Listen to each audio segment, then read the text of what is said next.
신명기 34장은 모세의 죽음을 기록하고 있습니다. 근데 이 신명기는 모세가 기록한 책이기 때문에 모세가 모세의 죽음을 기록하는 것이 맞느냐, 그런 논란이 있습니다. 그래서 어떤 사람들은 이것은 후대의 누군가가 기록하였다, 덧붙여졌다라고 보는 사람들도 있습니다. 그렇지만 하나님의 말씀은 여러분 신비예요. 성령이 기록하시는 일이기 때문에 모세가 이 말씀을 기록했다고 해도 우리가 의심할 이유는 없습니다. 만약 이 기록마저도 모세가 기록을 했다면 우리는 한 가지 의문을 가지게 되는데, 그게 뭐냐면은 모세가 왜 이 신명기의 대단원을 마치면서, 심지어 이 신명기의 마지막은 모세가 기록한 5가지 성경, 창세기, 출애굽기, 레위기, 민수기, 신명기 전체의 마지막 부분인데, 이 마지막을 이 어떤 결론을 자신의 죽음으로 끝내고 있는가 하는 거예요. 사실 어떻게 보면 좀 쓸쓸한 태장이잖아요. 초라한 태장이죠. 근데 이것을 왜 굳이 기록하고 있는가? 모세의 하나님을 높이는 노래로 끝을 내도 될 텐데 왜 여기에 덧대어서 그의 죽음을 말하고 있는가? 제가 이 말씀을 묵상하면서 모세가 왜 이것을 기록했을까? 하나님은 이것을 통해서 무엇을 말씀하시려고 하실까? 계속 묵상하는데 이 모세의 어떤 신앙의 고백이 아닌가? 그러니까 우리가 어떤 큰 일을 치르고 지나고 나면 이렇게 하나님께 우리의 믿음을 고백하잖아요. 또 우리가 마지막이 가까우면 믿음의 어른들을 보면 신앙을 고백하는 것들을 제가 많이 봤습니다. 제가 예전에 생각하던 어떤 교회에서 원로 목사님, 정말 이제 나이가 많으시고 편찮으셔서 그런 상황 속에서 한 번씩 가게 되는데, 가면은 늘 하나님에 대한 믿음을 고백하셨어요. 그래서 모세가 아마도 자기의 신앙을 고백하고 있지 않을까. 만약 후대에 누군가가 이 기록을 덧붙였다 하더라도 그의 죽음과 관련된 이 기사들은 여전히 사실이기 때문에 모세가 이 자기의 죽음을 통해서 하나님을 어떻게 고백했는지를 우리가 살펴볼 수가 있습니다. 오늘은 모세의 믿음 그리고 그의 고백을 중심으로 이 본문을 살펴보면서 우리도 그와 같은 믿음에 도달할 수 있도록 함께 기도하기를 소망합니다. 먼저 모세가 어떻게 하나님을 고백했냐면은 가장 먼저 하나님이 나의 하나님이십니다. 하나님은 뭐 내가 고백하든 하지 않든 하나님인데 나의 하나님을 고백한다는 게 무슨 의미일까? 하나님께 완전히 복종하는 것이죠. 여러분, 우리가 하나님은 하나님이시지라고 말하는 것과 하나님께 복종하는 것은 완전히 다른 문제예요. 하나님이 내게서 하나님이 되시려면 모든 나의 인생의 주권이 하나님께 있어야 돼요. 하나님만이 내 인생의 주인이 되셔야 되고 하나님이 말씀하시면 나는 순종해야 되는 것이죠. 여러분, 모세가 죽었는데 그의 기력이 전혀 약해지지 않았다고 말씀합니다. 심지어 산 꼭대기에 올라갔어요. 제가 어제 영상을 하나 보니까 어떤 할아버지가 집안 마당에 앉아 있다가 일어서 가지고 저기 먼 산을 한번 바라보시면서 자기가 평소 좋아하던 그 경치를 한번 쭉 바라보시다가 다시 이렇게 힘들게 걸어오는데 옆에 사람이 부축해주고 이렇게 딱 앉으면서 돌아가셨어요. 근데 거기 댓글이 뭐냐고 하면, 야, 나도 저렇게 죽으면 좋겠다, 정말 복되다, 그런 얘기를 많이 하는 거예요. 여러분, 그렇게 서서 잠깐 경치를 보고 죽는 것도 굉장히 드문 일이에요. 그렇죠? 근데 모세는 산 꼭대기에 오르도 눈이 약해지지 않고 기력이 쇠하여지지 않았습니다. 죽어야 할 이유가 없어요. 그런데 모세는 거기서 죽었습니다. 하나님이 멈추라고 하신 그곳에서 모세는 언제든 멈출 수 있는 믿음을 보였어요. 하나님, 제가 기력이 있습니다, 아직 할만합니다, 들어갈 수 있어요 라고 말하지 않았어요. 하나님은 나의 하나님이시기에 주님께서 죽으라 하신 그곳이 나의 무덤이 될 것이요 그것이 나의 영광입니다 라고 고백하는 것이죠. 모세는 여러분 일생을 어떤 의문에 시달렸을 거예요. 나는 왜 이스라엘 백성으로 태어났을까? 왜 나는 애굽의 왕자인데도 나는 이스라엘 사람으로 태어났을까? 이 이스라엘 백성들을 짊어지고 가야 할 이유가 뭘까? 왜 나만 이런 큰 짐을 져야 할까? 이런 고민들이 많았을 거예요. 그럼에도 불구하고 마침내 모세는 오직 하나님이 나의 하나님이시기에 나의 인생이 내가 어디에 있든지 무엇을 하든지 어떤 형편에 처하든지 하나님만 영광을 받으시고 나는 주님의 말씀에 순종할 따름입니다 라고 고백한 것이죠. 하나님이 여러분의 영혼의 주인이시고 모든 역사의 진정한 주인공이시기에 우리는 오직 주님의 말씀에 따라 순종하고 주님께 복종할 뿐인 것이죠. 예수님께서도 십자가에서 죽기까지 순종하셨습니다. 다만 아버지의 뜻대로 하옵소서 기도하신 것이죠. 욥도 주신 자도 여호와시고 취하신 자도 여호와시다 그렇게 고백했습니다. 바울은 내가 살든지 죽든지 오직 그리스도만이 존귀하게 되기를 소망하였습니다. 여러분들이 다 아시는 주기철 목사님도 일사각오의 신앙을 항상 말씀하셨어요. 그게 뭐냐? 누구나 한 번은 죽는다 하는 것이죠. 그리스도께서 우리를 위하여 죽으셨고 우리에게 영생을 주셨기 때문에 누구나 한 번은 죽어야 할 것, 주님께서 죽으라 하신 그곳에서 나는 죽겠다 하는 거예요. 오직 하나님만이 내 인생의 주인이시고 하나님만이 나의 하나님이시다라는 고백인 것이죠. 세상이 나를 어떻게 할 수 없다 하는 거예요. 여러분, 인생을 살아가다 보면 이해 못할 순간들이 많잖아요. 태어날 때부터 그래요.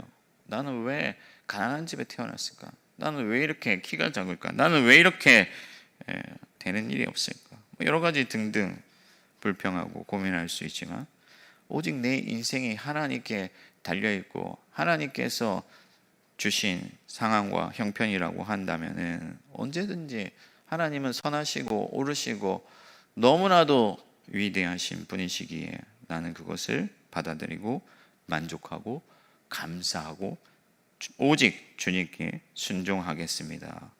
이런 고백을 가진 자들은 하나님의 영생의 나라에 들어가게 되고 하나님께서 그를 인정해 주시는 자가 된다 하는 것이죠.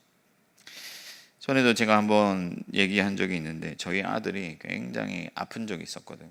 막 밤에 열이 42도, 막 43도 어릴 때 올라가고 막 헛소리를 하고 내가 누구야 이렇게 해도 아빠도 못 알아보고 뭐 누나도 못 알아보고 응급실에 갔는데 의사가 살지 못할 수도 있다.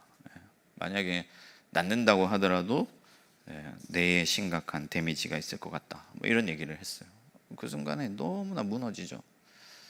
그런데 막 집에 와서 이제 병원 생활하려고 옷가지들을 챙기면서 막 눈물이 나는 거예요. 하나님, 제가 하나님 섬기겠다고 이렇게 목회자의 길로 나왔는데 왜 저에게 이런 시련을 주십니까? 이해할 수 없습니다. 그렇게 막 한참 눈물이 나고 기도를 하는데 결국에 주신 자도 여호와시고 취하신 자도 여호와시고 오직 하나님만이 나의 하나님이시기에 나는 하나님만을 믿고 가겠습니다. 이런 고백이 나오는 거예요. 그 순간에 제가 참 마음에 평안이 생기면서 모든 것을 하나님께 맡기고 가자 그런 생각을 하게 되었습니다. 여러분, 하나님이 멈추라 하시면 거기서 멈추고 하나님이 가라 하시면 그곳까지 걸어가시기 바랍니다. 그렇게 오직 하나님을 나의 하나님으로 고백하는 여러분이 되길 바라고 그렇게 하나님을 고백할 수 있도록 기도하는 오늘 이 새벽이 되기를 주님의 이름으로 축복합니다. 두 번째는 모세의 고백이 뭐냐면은 주님께서 하십니다라는 고백이에요. 주께서 하십니다. 여러분, 바울이 힘이 있었다고 했잖아요. 그런데 그가 더 하겠다고 말하지 않았습니다. 왜 그렇게 했을까요? 하나님이 하시기 때문이죠. 그래서 이 일들은 가나안으로 이스라엘 백성들이 들어가고 또 하나님의 나라를 이루는 이 일들은 하나님이 하시는 일이고, 이 모든 일들의 주관자이시고 주인공은 하나님이시기에 하나님만이 영광을 받으셔야 되기 때문에 자신은 그저 사라질 뿐이죠. 역할을 다 했기 때문에. 여러분, 이순신 장군에 대한 어떤 그 역사학자들마다 의견이 다른데, 이순신 장군이 전쟁이 이게 끝이라는 걸 알았잖아요. 굳이 적 깊이 들어가지 않아도 되는데 적진을 향해 깊이 들어갔단 말이죠. 그것을 역사자들 중에서는 이제 전쟁이 끝난 이유를 대비했다고 보는 학자들도 있어요. 선조라든지 자기를 시기하는 그런 정치꾼들이 많았기 때문에 어떻게 보면 자살을 택했다 이렇게 보는 학자들도 있습니다. 자기는 사라지고 나라가 안정되길 바랐던 것이죠. 여러분, 모세는 오직 하나님께서 이 일을 하셨다는 것을 분명하게 고백합니다. 11절 12절 말씀을 보면 여호와께서 그를 애굽 땅에 보내시고 바로와 그의 모든 신하와 그의 온 땅에 이적과 기사와 모든 큰 권능과 위엄을 행하게 하셨다라고 말씀하고 있어요. 그러니까 하나님이 모세를 보내셨고 하나님이 그 모든 사람 앞에서 큰 이적과 기적을 행하도록 하셨다 하는 거예요. 결코 모세가 주목받을 일이 아니고 하나님만이 그것을 하신다 하는 거예요. 그래서 하나님께서 영광 받으실 때 그 높으신 하나님의 종이었던 모세도 위대하게 되는 것이죠. 하나님을 떠나서 위대하고 하나님을 떠나서 영광 받을 만한 자가 아무도 없다 하는 거예요. 오직 하나님만이 영광을 받으시고 하나님만이 하신다는 것이죠. 여러분, 바울이 뭐라고 고백하냐면요, 바울 정도 되면 그렇게 얘기할 수 있잖아요. 내가 얼마나 고생해서 니네들을 길렀는데, 그렇게 얘기할 수 있지 않습니까? 저같이 초라한 사람도 가끔씩은 그 학생들한테 내가 니네들한테 어떻게 했는데 이런 생각이 들 때가 있거든요. 바울도 여러분 충분히 그렇게 할 수 있는데, 바울은 나는 심었고 아볼로는 물을 주었을 때 오직 자라게 하시는 이는 하나님이시다 라고 고백한 것이죠. 또한 그는 내게 능력 주시는 자 안에서 내가 모든 것을 할 수 있다고 말씀했습니다. 하나님의 능력이 아니면 할 수 없어요. 그의 능력은 오직 하나님께로 오는 것이죠. 예수님께서도 다만 할 일을 하고 나는 무익한 종이라고, 다만 해야 할 일을 했을 뿐이라고 고백하라고 우리에게 말씀합니다. 예수님 당신도 죽음에 이르기까지 자기의 힘을 내려놓으셨어요. 오직 하나님께 맡겨드렸습니다. 칼빈 선생도 자신의 무덤조차 기념되지 않게 하라고 했어요. 종교개혁이라는 그 막중하고 위대한 그 사명을 완수하고도 자기 무덤조차도 기념되지 않도록 하라고 유언을 남겼어요. 오직 하나님만 높아지시고 하나님만 나타나시고 하나님이 하나님의 일을 이루실 것이라는 것을 분명하게 고백한 거죠. 그러므로 사랑하는 성도 여러분, 모든 일을 하나님께 맡겨드리시길 바랍니다. 하나님만이 하실 수 있는 일이에요. 하나님만이 영광을 받으셔야 됩니다. 하나님만이 진정한 이 역사의 주인공이시죠. 그래서 마치 경주하는 자가, 여러분 그 릴레이 경주를 뛸 때 자기가 아무리 빨라도 순서가 끝나면 어떻게 해야 되죠? 바톤을 넘겨야 돼요. 그럼 다음 사람이 뛰는 거예요. 그래서 여러분, 하나님께 맡겨드린다는 것은 내가 멈춰야 할 때 내 힘을 언제든지 뺄 수 있는 거예요. 하나님이 하시기 때문에. 그래서 모세가 이 여호수아에게 안수하니 성령이 충만해졌다. 여러분, 모세가 얼마든지 시기할 수 있고 얼마든지 여호수아에게 그것을 맡기는 것을 싫어할 수도 있습니다. 여전히 자기가 해야 된다고 생각할 수 있어요. 나 아니면 안 된다고 생각할 수도 있어요. 그러나 그렇게 생각하지 않았습니다. 오직 하나님께서 하시는 일이요 하나님만이 영광을 받으시길 원했습니다. 그래서 자기 무덤조차 찾을 수 없도록 그냥 그렇게 사라졌어요. 그러므로 여러분, 모든 일을 주님께 맡겨드리고 아무것도 자랑하지 말고 자기 의로 생각하지 않기를 바랍니다. 여러분, 우리가 자랑할 게 없어요. 내가 한 일이 아닙니다.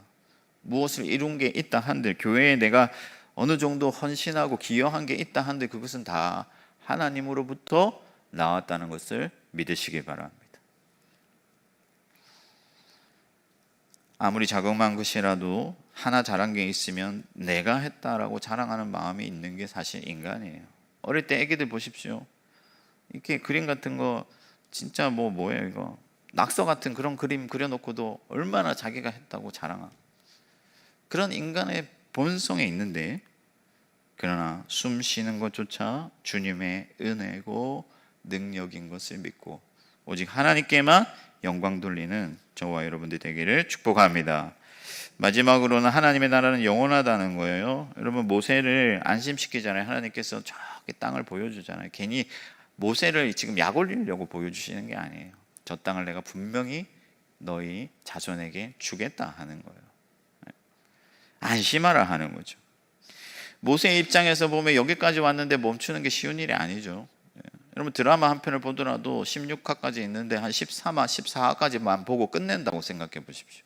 얼마나 그 뒤가 찜찜하겠습니까? 그런데 모세는 지금 40년을 이 백성이 가나안 땅에 들어가는 거 하나 바라보고 왔어요. 그러나 그는 불평하거나 불안해하지 않았습니다.